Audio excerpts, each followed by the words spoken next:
Bismillahirrahmanirrahim. Assalamualaikum warahmatullahi wabarakatuh. Halo teman-teman, perkenalkan nama saya Cindy Marcella dari Universitas Teknologi Digital, Prodi Akuntansi.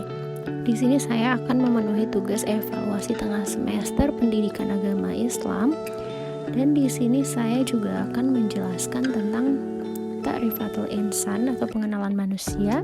Yang kedua ada Hakikatul Insan atau hakikat manusia.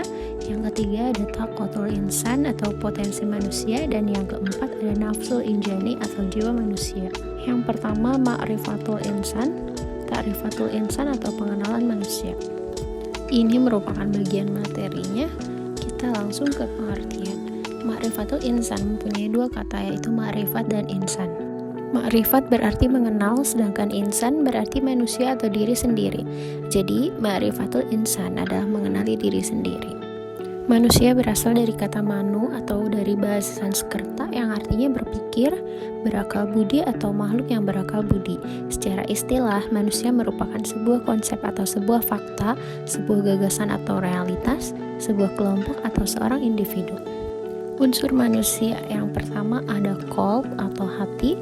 Secara syariah, qalbu diartikan sebagai segumpal daging yang mana baik buruknya akan memberi dampak besar terhadap jasad seseorang. Sedangkan secara lugawiyah, qalbu memiliki arti asli yaitu jantung.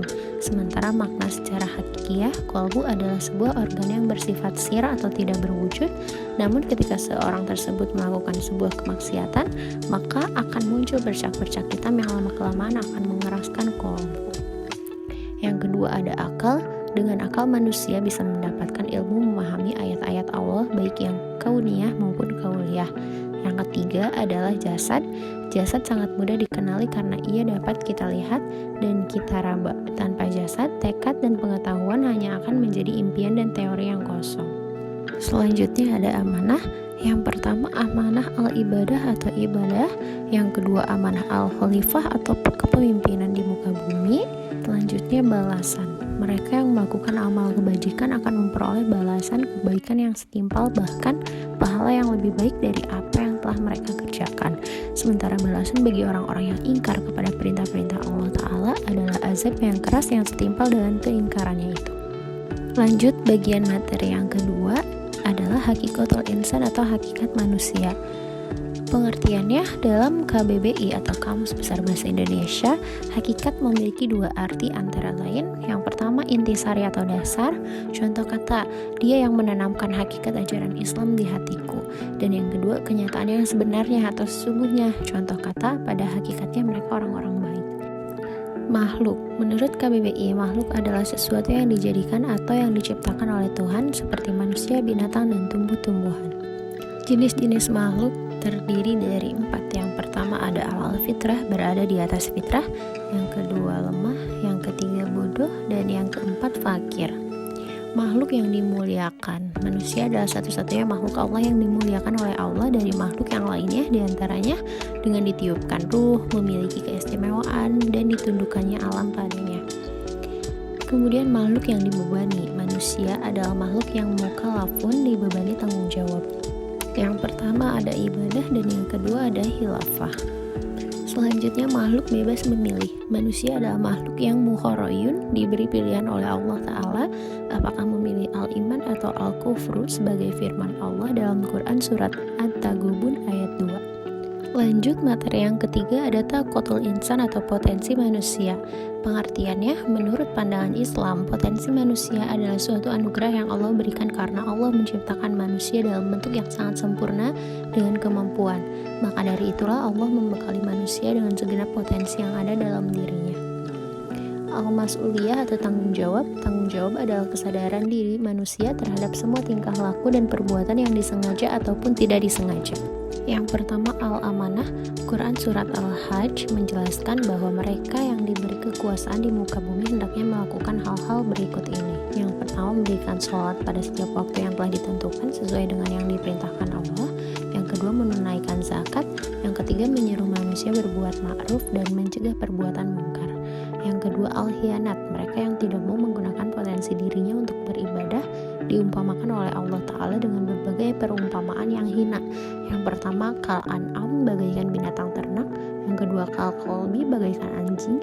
Yang ketiga, kal kirdi seperti monyet, dan kal khinzir seperti babi. Materi yang keempat adalah nafsul insan atau jiwa manusia. Ini adalah bagian materinya.